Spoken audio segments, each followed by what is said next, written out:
Hi అండి, అందరు బాగున్నారా? మీరందరూ బాగుండాలని నేను మనస్ఫూర్తిగా కోరుకుంటున్నాను. ఈరోజు నేను ములక్కాడతో పప్పుచారు అయితే చేయబోతున్నానండి. పల్లెటూరి స్టైల్లో, నా స్టైల్లో ఈ పప్పుచారు అయితే చేస్తాను. ఈ ఎండ్లకి పలసాటి కూరలు అయితే ఎంతో బాగుంటుందండి తినటానికి. మనం ఫ్రైలు కానీ ఇగురు కూరలు కానీ తినలేము. పప్పుచారు కానీ రసం కానీ సాంబార్ అలాంటివి అయితే మంచిగా తినొచ్చు. ఇప్పుడు నేను మునక్కాయలతో పప్పుచారు అయితే చేయబోతున్నాను, సూపర్ టేస్టీగా పల్లెటూరి స్టైల్లో. లేట్ చేయకుండా వీడియోలోకి వెళ్ళి చూసేద్దామా ఎలా చేయాలో.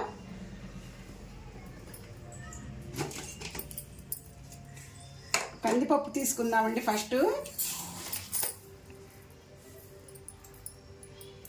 ఈ గ్లాస్తో నేను టీ తాగే గ్లాస్ అండి, ఈ గ్లాస్తో 2 గ్లాసులు కందిపప్పు వేస్తున్నాను.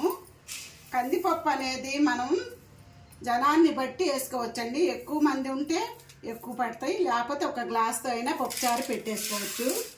ఈ పప్పుచారు అనేవి మరీ చిక్కగా ఉండకూడదు, సాంబార్ లాగా కాస్త పలుచగానే ఉండాలి, అప్పుడే టేస్ట్ బాగుంటాయి. మరీ చిక్కగా పెట్టకూడదు. మేము కాస్త జనాభా ఎక్కువేగా, అందుకోసమని నేను 2 గ్లాసుల దాకా వేసాను. మీరు 4 ఉన్నారనుకోండి, 1 గ్లాస్ అయినా 2 పూటలకి పప్పుచారు మంచిగా సరిపోతాయి.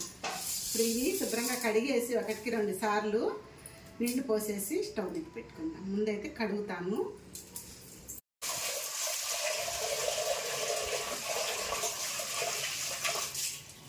సార్లు బాగా పప్పు కడగాలండి.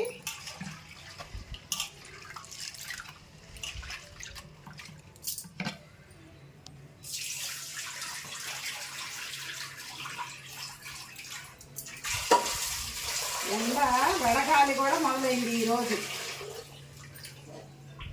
ఎంత ఎండ ఉందో అసలు.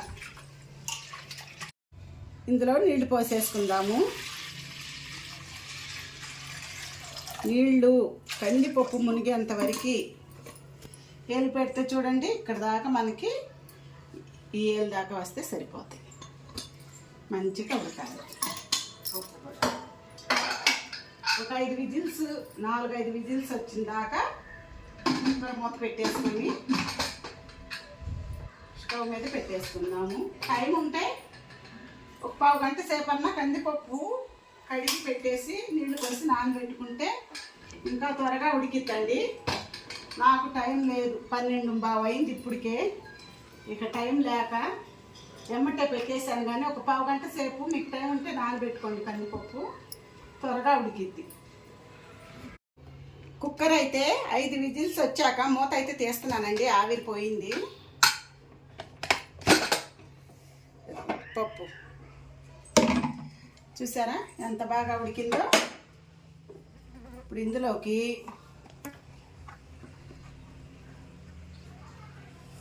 ఒక 1/2 స్పూన్కి పసుపు వేసుకుందాం. పప్పు గుత్తి తీసుకొని ఎనిపేసుకుందాము.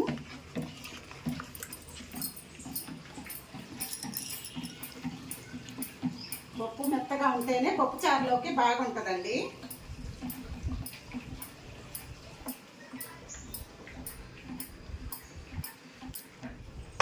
కొద్దిగా ఉప్పు కూడా వేస్తున్నాను. మా మనవరాలకి కొద్దిగా చప్పిడి పప్పు తీయాలి.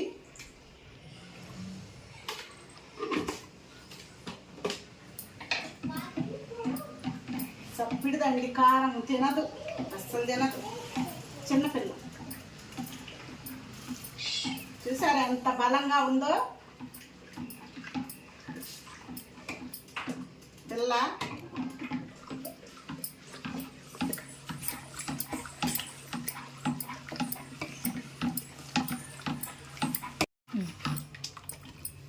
చూసారా శుభ్రంగా ఎనిపేసుకున్నాక ఇప్పుడు పప్పు గుత్తి తీసేసుకుందాం. ఇప్పుడు ఇందులో వేయాల్సినవి వేసేసుకుందాం.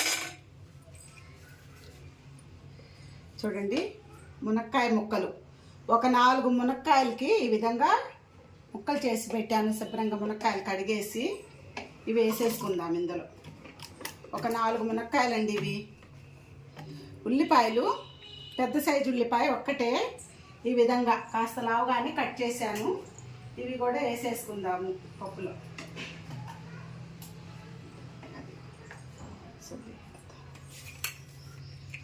ఇప్పుడు ఒక 2 చిన్న టమాటాలు కట్ చేశాను, ఇవి కూడా వేసుకుందాము. పచ్చిమిర్చి ఒక 5 చీలికలు చేశాను, అది కూడా వేసుకుందాము. ఈ బెల్లం ముక్క కూడా వేస్తున్నానండి, బెల్లం ముక్క వేస్తే టేస్ట్ బాగుంటుంది. ఒక 3 రెమ్మలకి కరివేపాకు కూడా వేస్తున్నాను.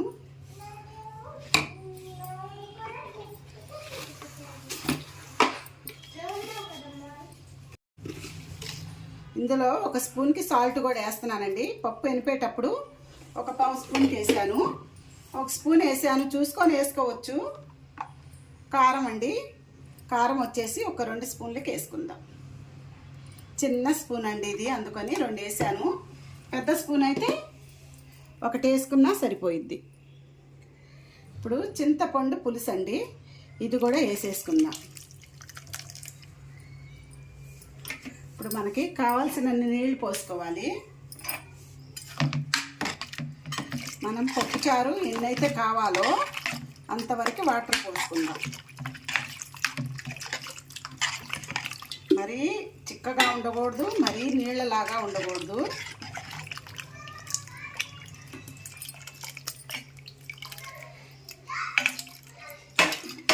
ఇదైతే సరిపోతాయి. చూసారు కదా, ఈ చిక్కదనం సరిపోయింది. ఇప్పుడు స్టవ్ ముట్టించుకొని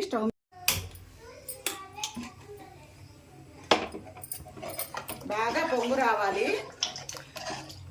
ఇప్పుడు ఉప్పు, కారాలు, పులుపులు సరిపోయిందేమో ఒకసారి చూసుకుందాము.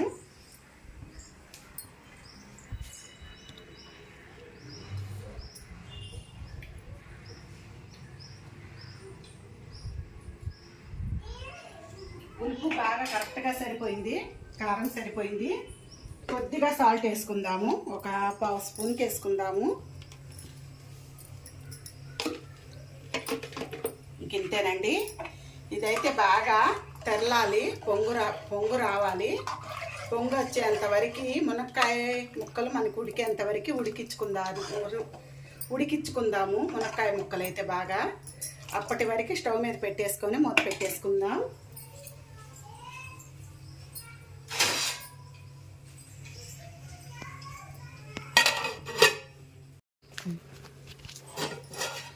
ఒకసారి అయితే చూద్దామండి. మనం మర్చిపోయి ప్లేట్ అలాగే పెట్టేస్తే పొంగు వచ్చి మొత్తం వెళ్ళిపోతాయి బయటికి. అందుకని పొంగు రాబోయే ముందు ఒకసారి అయితే చూసుకోవాలి. మూత తీసి పొంగు వస్తున్నాయి కదా, ఇదిగోండి. మనకి ఈ మునక్కాయలు మెత్తగా ఉడకాలి. మనం తినటానికి వీలుగా మునక్కాయలు ఉడికితేనే పప్పుచారు టేస్ట్ బాగుంటుంది. ఇప్పుడు ఈ పప్పుచారుని సిమ్లో పెట్టేసుకొని మునక్కాయ బాగా మెత్తగా ఉడికేంతవరకు ఈ చారుని కాగనియాలి బాగా.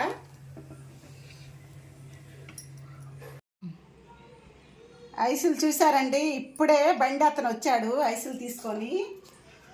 సేమియా ఐసు, ఫుల్ ఐసులు అండి, ఆరెంజ్ కలర్ ఐసు. చూసారా ఎన్నాళ్ళు అయిందో సేమియా ఐసులు, ఈ కలర్ ఐసులు, ఫుల్ ఐసులు మనం చిన్నపిల్లలప్పుడు తిని ఉంటాము. ఈ మన పల్లెటూర్ల కల్లైతే వస్తాయండి ఐసులు, ఎండాకాలం డైలీ వస్తాయి. మనం డైలీ తినలేము కదా, జలుబులు చేస్తాయి. అందుకని ఎప్పుడన్నా ఒకసారి అయితే తీసుకుంటాము. మొన్న కూడా నేను సేమియా ఐస్ తింటా వీడియో పెట్టాను కదండి. సేమియా ఐస్ ఇదిగోండి, ఎంత ఇష్టమో కనపడుతున్నాయి ఆ సేమియాలు మీకు. చూడండి ఒకసారి సేమియా ఐస్. ఎప్పుడో మీరు చిన్నప్పుడు ఇక్కడ ఉండే వాళ్ళైతే పల్లెటూళ్ళకి వెళ్ళి తింటారండి. సిటీల్లో ఉండే వాళ్ళకి ఐస్ దొరకటం కొంచెం కష్టమే కదా. ఈ ఐస్లు అయితే సిటీకి వెళ్ళి రావండి. మనకి ఊళ్ళకల్లి అయితే ప్రతిరోజు ఎండాకాలం స్టార్ట్ అయిన కాడి నుంచి లాస్ట్ దాకా కూడా డైలీ తీసుకునే బజార్కి అయితే వస్తానే ఉంటారు. మనం రోజు తినలేము కాబట్టి ఎప్పుడో ఒకసారి ఐస్ అయితే వచ్చింది. ఈ ఎండకి ఇప్పుడు మధ్యాహ్నం 12:30 దాటింది. ఈ టైంలో ఈ చెమటకి, ఈ వంటకి ఈ చల్లటి ఐస్ తింటే ఎంత బాగుంటుందో. ఐస్ గురించి ఎంత స్టోరీ చెప్పాను నేను.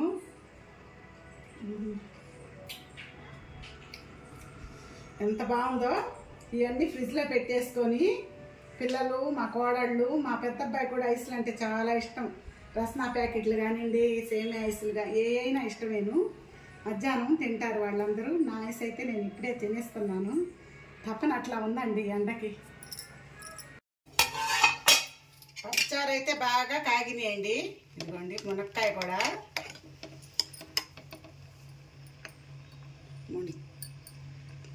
కూడా ఉడికేసింది. ఈ మిగతా కొద్దిగా ఏమన్నా ఉన్నా కూడా లైట్గా మళ్ళీ మనం తాలింపు వేసాక 1 నిమిషం మరగాలి. ఆ వేడికి శుభ్రంగా ఇదైద్ది. మరీ ఉడికినా కూడా మునక్కాయ చిదురు అయిపోయిద్ది. ఇప్పుడైతే స్టవ్ కట్టేసుకుందాము, తాలింపు పెట్టేసుకోవాలి.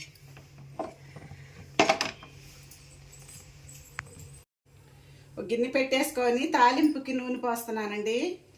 దీంతో నేను 1.5 గంట అయితే పోసాను. గుంట గంటితో ఆయిల్ బాగా వేడెక్కాలి. ఒక 3 చిన్నులపాయ రెమ్మలు ఈ విధంగా కచ్చాబచ్చిగా దంచేసుకొని వేసేసుకుందాము. చిన్నులపాయ ఫ్లేవర్ చాలా బాగుంటుందండి పప్పుచారులో.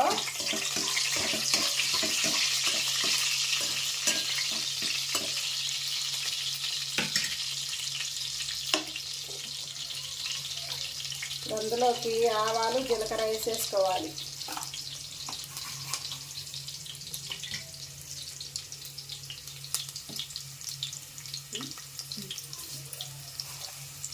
ఈ స్పూన్తో 1 స్పూనున్నర ఆవాలు వేసాను. 2 స్పూన్లకి జీలకర్ర వేసాను. జీలకర్ర ఫ్లేవర్ చాలా బాగుంటుందండి. 1 ఎండుమిర్చి ఈ విధంగా ముక్కలు చేసేసాను. సగం ఉల్లిపాయ ఈ విధంగా పొడుగ్గా సన్నగా కట్ చేసుకోవాలి. అవి కూడా వేసుకుందాము.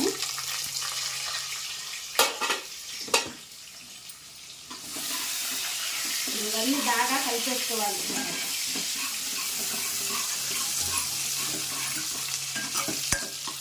తాలింపు బాగా ఎర్రగా వేగాలండి.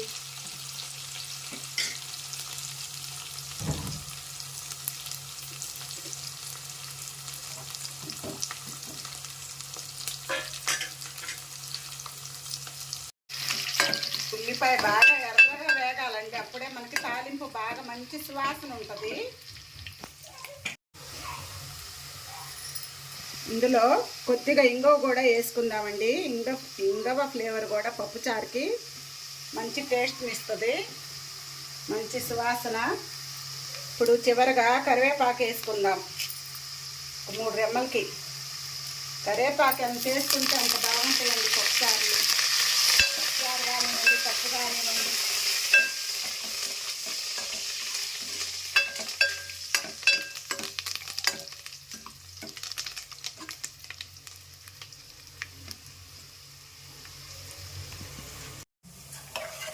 ఒకసారి కలిపేసుకొని తాలింపు అయితే వేగిందండి. ఇప్పుడు పప్పుచారాన్ని పోసేసుకుందాం.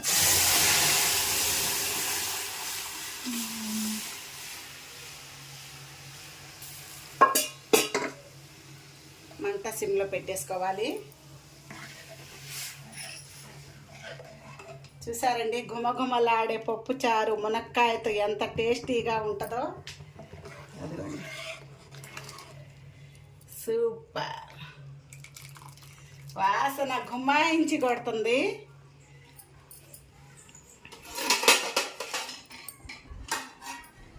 ఒక నిమిషం పాటు ఈ తాలింపు అంతా కూడా ఈ పప్పుచారుకి బాగా పట్టేదాకా 1 నిమిషం పాటు అయితే మూత పెట్టేసుకొని కాసేపు కాగనిద్దాం. నేనైతే పప్పుచారు చేశాను. ఏమేమి వండాను చూపించేదా ఈ నిమిషంలో. ఈ పప్పుచారులోకి నేను బంగాళదుంప ఫ్రై చేశానండి. ఇదిగోండి బంగాళదుంప ఫ్రై. ఇవి ఒక 3/4 కేజీ బంగాళదుంపలండి. బాగా ఉడకబెట్టి కారం వేసి ఇదిగోండి బాగా ఎర్రగా వేయించి పెట్టాను. పప్పుచారులోకి బంగాళదుంప సూపర్గా ఉంటుంది కదా, సూపర్ టేస్ట్. అన్నం కూడా వండేసాను. ఇదిగోండి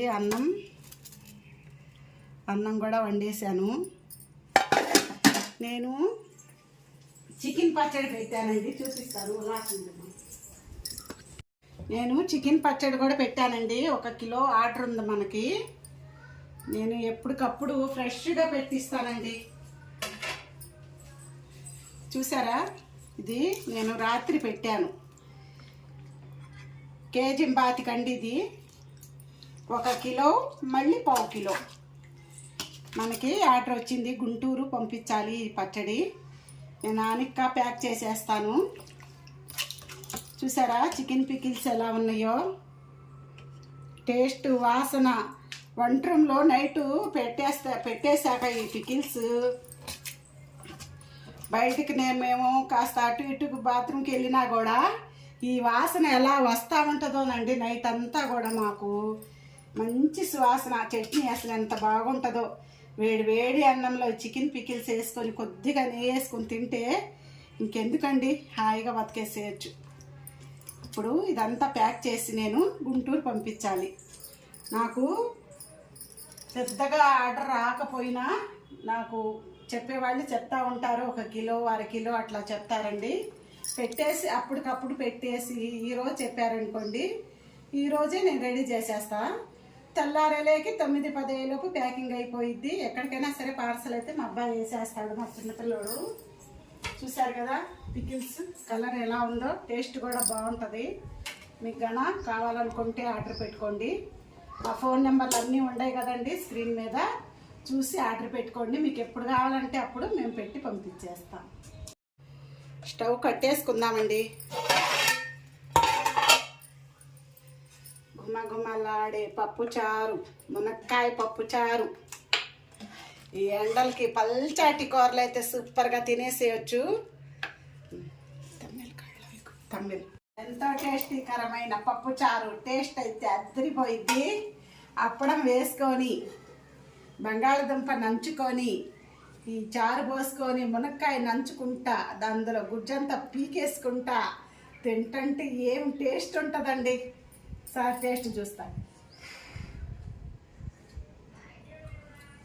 ఆహా, నేను చెప్తున్నానని కాదు, సూపర్ సూపర్ పప్పుచారు అదుర్స్. ఆహా, నిజంగా అండి చాలా టేస్ట్ ఉండే. మనం బెల్లం ముక్క కొద్దిగా వేసాం కదా, పులుపుని ఆ తీపి కాస్త తగిలిస్తే టేస్ట్ అయితే అద్దరిపోతుంది, మామూలుగా లేదు. ఒకసారి ఇలా ట్రై చేసి చూడండి. మీరు చేసుకొని ఉంటారు ఆల్రెడీ పప్పుచారులు. అందరి ఇళ్లలో ప్రతి 2 రోజులకు ఒకసారి పెట్టుకుంటానే ఉంటామండి. నేను చూపించే స్టైల్ కూడా ఒకసారి ట్రై చేయండి. మీకు కన్నా టేస్ట్ బాగుంటే లైక్ చేయండి, షేర్ చేయండి, సబ్స్క్రైబ్ చేసుకోండి. ఎలా ఉండేయో టేస్ట్ కూడా కామెంట్ చేయండి. మళ్ళీ వేరే వంటతో నెక్స్ట్ వీడియోలో కలుద్దామా? పప్పుచారుకి ఇంత క్లాస్ బీకింది అనుకుంటున్నారా? ఏందోనండి, మీతో మాట్లాడుతుంటే ఇంకా మాట్లాడాలనే అనిపిస్తుంది నాకు. మాట తర్వాత మాట ఏదో ఒకటి వారు మీద మాటలు పోతానే ఉన్నాయి. ఇంకా అక్కడికి చాలా కంట్రోల్ చేయబట్టి అంతవరకు ఆగుతున్నానండి. ఈయన కూడా నువ్వు ఇంత లాంగ్ చేస్తుంటే అది అప్లోడ్ అయ్యేలేకే నాకు చాలా ఒక పూట పడుతుంది. తక్కువ మాట్లాడంటున్నా కూడా నేను అసలు మీతో మాట్లాడుతుంటే నాకు టైం తెలియట్లేదు. ఇంకా మాట్లాడి బోర్ కొట్టించను. ఇంకా ఇంతటితో సెలవు తీసుకుందాం. మరి నెక్స్ట్ వీడియోలో కలుద్దాం. మా మనవరాళ్ళకి అన్నం పెట్టాలండి. 11:12 అయింది. మా చిన్న కోడలు నేను ఇద్దరం కలిసి చెరొకళ్ళకి అన్నం పెట్టేస్తాము. ఇంక సరేనా? బాయ్.